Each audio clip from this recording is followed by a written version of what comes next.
श्री परमात्मने नमः। श्रीमद् भगवत गीता प्रथम अध्याय श्लोक नंबर 37। स्वजनों को मारना सब प्रकार से हानिकारक बतलाकर अब अर्जुन अपना मत प्रकट कर रहे हैं। तस्मान्हार्या वयं हन्तुं धातृराष्ट्रान् स्वबान्धवान् स्वजनं हि कथं हत्वा सुखिनः स्याम माधवा।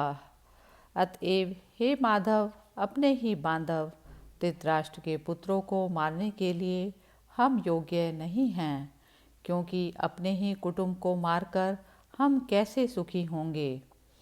इस श्लोक का क्या भाव है? में तस्मात् पद का प्रयोग करके अर्जुन यह कह रहे हैं कि मेरी जैसी स्थिति हो रही है और युद्ध ना करने के पक्ष में मैंने अब तक जो कुछ कहा है तथा मेरे विचार में जो बातें आ रही हैं, उन सब से यही निश्चय होता है कि दुर्योधन आदि बंधुओं को मारना हमारे लिए सर्वथा अनुचित है। कुटुंब को मारकर हमें इस लोक या परलोक में किसी तरह का भी कोई सुख मिले, ऐसी जरा भी संभावना नहीं है। अतएव मैं युद्ध नहीं करना चाहता। यहाँ यह प्रश्न हो सकता है कि कुटुंब से नाश होने वाला दोष तो दोनों के लिए समान ही है। फिर यदि इस दोष पर विचार करके दुर्योधन आदि युद्ध से नहीं हटते, तब तुम ही इतना विचार क्यों नहीं करते। अर्जुन दो श्लोकों में इस प्रकार इस प्रश्न का यह उत्तर देते हैं। यद्यप्येते न पश्यन्ति लोभोपहत चेतसा कुलक्षय कृतं दोषं मित्रद्रोहे च पातकाम कथं न ज्ञेयमस्माभिः पापाद् अस्मानि वर्तितुं कुलक्षय कृतं दोषं प्रपश्यदि भी जनार्दना।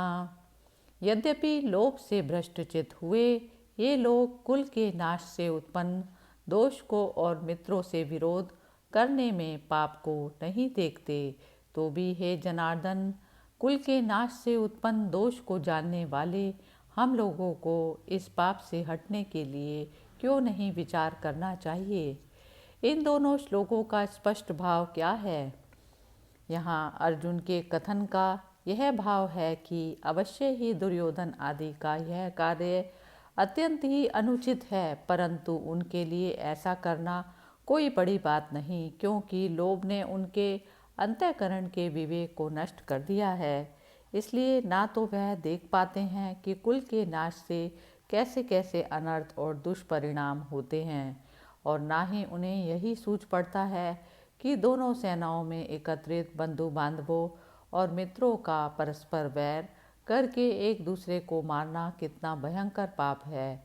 पर हम लोग जो उनकी भांति लोभ से अंधे नहीं हो रहे और कुल नाश से होने वाले दोष को भली भांति जानते हैं, जानबूझकर घोर पाप में क्यों प्रवृत्त हो।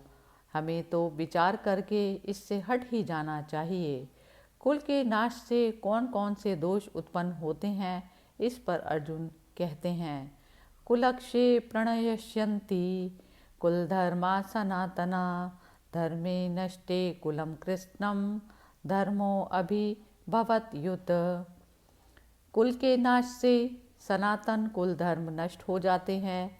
धर्म के नाश होने जाने पर संपूर्ण कुल में पाप भी बहुत फैल जाता है। सनातन कुल धर्म किन धर्मों को कहते हैं और कुल के नाश से उन धर्मों का नाश कैसे होता है? अपने अपने कुल में परंपरा से चली आती हुई जो शुभ और श्रेष्ठ मर्यादाएं हैं, जिनसे सदाचार सुरक्षित रहता है और कुल के स्त्री पुरुषों में अधर्म का प्रवेश नहीं हो सकता, उन शुभ और श्रेष्ठ कुल मर्यादाओं को सनातन कुल धर्म कहते हैं। कुल के नाश से जब इन कुल धर्मों के जानने वाले और उनको बनाए रखने वाले बड़े बूढ़ों लोगों का अभाव हो जाता है, तब शेष बचे हुए बालकों और स्त्रियों में ये धर्म स्वाभाविक ही नहीं रह सकते। धर्म का नाश हो जाने पर संपूर्ण कुल में पाप भी बहुत फैलता है। इस कथन का क्या अभिप्राय है? 5 हेतु ऐसे हैं जिनके कारण मनुष्य अधर्म से बचता है और धर्म को सुरक्षित रखने में समर्थ होता है। ईश्वर का भय, शास्त्र का शासन, कुल मर्यादाओं के टूटने का डर, राज्य का कानून और शारीरिक और आर्थिक अनिष्ट की आकांक्षा। इनमें ईश्वर और शास्त्र सर्वथा सत्य होने पर भी वे श्रद्धा पर निर्भर करते हैं, प्रत्यक्ष हेतु नहीं है। राज्य के कानून प्रजा के लिए ही प्रधानतया होते हैं। जिनके हाथों में अधिकार होता है वे उन्हें प्रायः नहीं मानते। शारीरिक और आर्थिक अनिष्ट की आकांक्षा अधिकतर व्यक्तिगत रूप में हुआ करती है। एक कुल मर्यादा ही ऐसी वस्तु है जिसका संबंध सारे कुटुंब के साथ रहता है। जिस समाज में कुल में परंपरा चली आती हुई शुभ और श्रेष्ठ मर्यादाएं नष्ट हो जाती हैं, वह समाज या कुल बिना लगाम के मतवाले घोड़ों के समान यथेच्छाचारी हो जाता है। यथेच्छाचार किसी भी नियम को सहन नहीं कर सकता।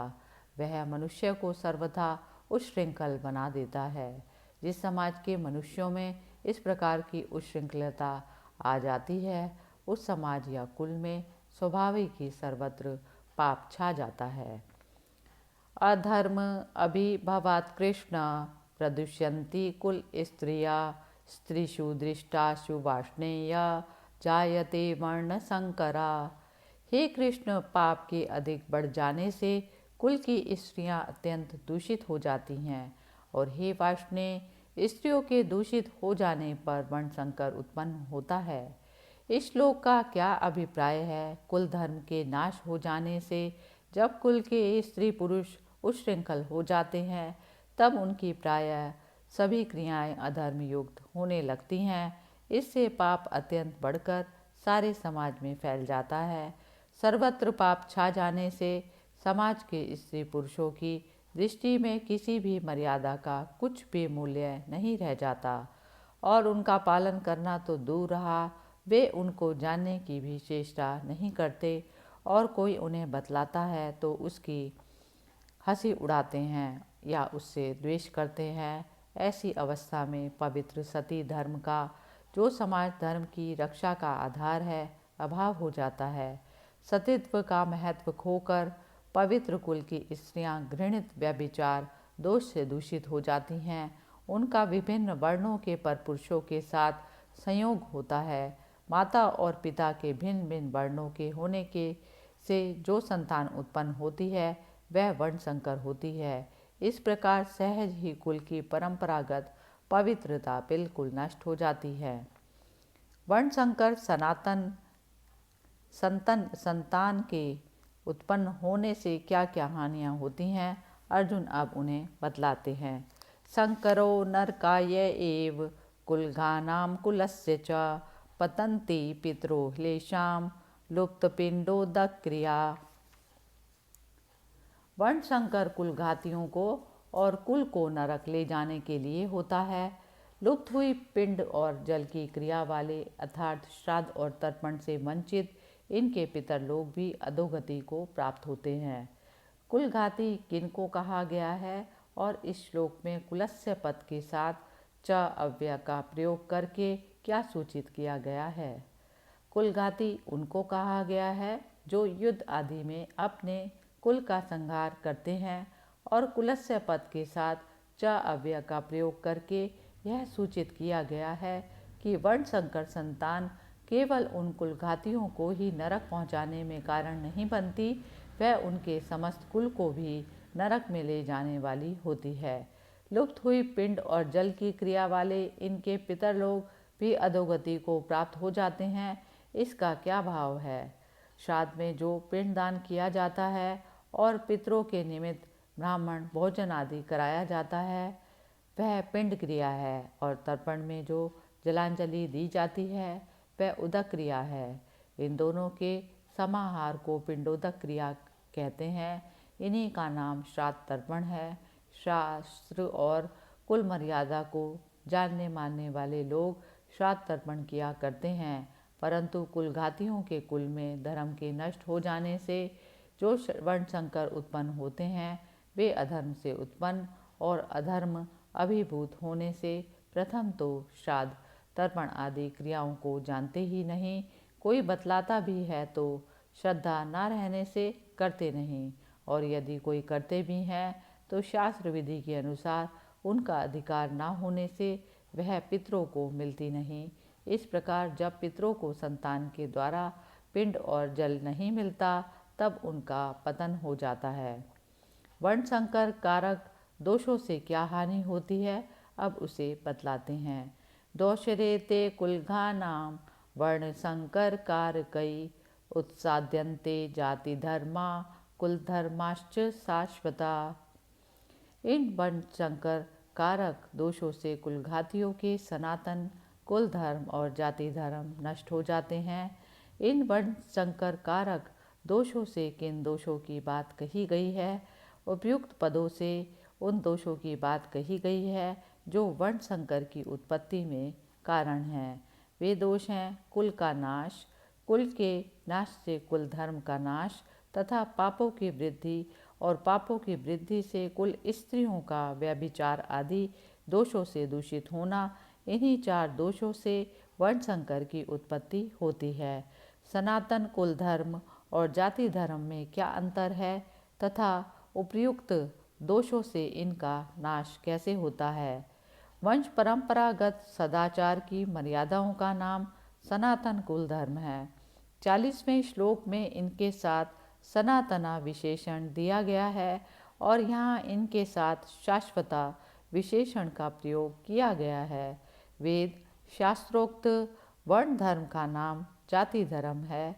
कुल की श्रेष्ठ मर्यादाओं के जानने और चलाने वाले बड़े बूढ़ों का अभाव होने से जब कुल धर्म नष्ट हो जाते हैं तब वर्ण संकर आदि दोष बढ़ जाते हैं, तब जाति धर्म भी नष्ट हो जाता है, क्योंकि वर्णेतर के संयोग से उत्पन्न संकर सनातन में वर्ण धर्म नहीं रह सकता। इसी कारण वर्ण संकर कारक दोषों से इन धर्मों का नाश होता है। कुल धर्म और जाति धर्म के नाश से क्या हानि है, इस पर कहते हैं। उत्सन्न कुल धर्माणाम मनुष्याणाम जनार्दना नरके नियतम वासो भक्तित्यनुशुश्रमा। हे जनार्दन, जिनका कुल धर्म नष्ट हो गया है ऐसे मनुष्यों का निश्चित काल तक नरक में वास होता है, ऐसा हम सुनते आए हैं। इस श्लोक का क्या भाव है? यहाँ अर्जुन क्या कहते हैं कि जिनके कुल धर्म और जाति धर्म नष्ट हो गए हैं, उन सर्वथा अधर्म में फंसे हुए लोगों को पापों के फलस्वरूप दीर्घ काल तक कुंभीपाक और रौरव आदि नरकों में गिरकर भांति भांति की भीषण यम यातनाएं सहनी पड़ती हैं, ऐसा हम लोग परंपरा से सुनते आए हैं। अतएव कुल नाश की चेष्टा कभी नहीं करनी चाहिए। इस प्रकार स्वजन वध से होने वाले महान अनर्थ का वर्णन करके अब अर्जुन युद्ध के उद्योग रूप अपने कृत्य पर शोक प्रकट करते हैं। अहो बत महत् पापम कर्तुम व्यवसिता वयम यद्राज्य सुख लोभेन हंतुम स्वजन मुद्यता। हा शोक, हम लोग बुद्धिमान होकर भी महान पाप करने को तैयार हो गए हैं, जो राज्य और सुख के लोभ से स्वजनों को मारने के लिए उद्यत हो गए हैं। हम लोग महान पाप को करने को तैयार हो गए हैं। इस वाक्य के साथ अहो और बत इन दोनों अव्यय पदों का प्रयोग करने का क्या अभिप्राय है?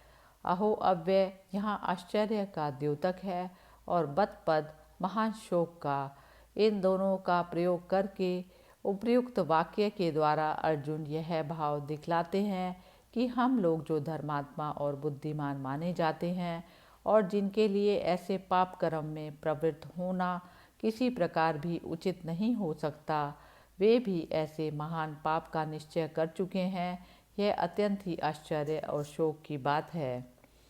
जो राज्य और सुख के लोभ से स्वजनों को मारने के लिए उद्यत हो गए हैं, इस कथन का क्या भाव है?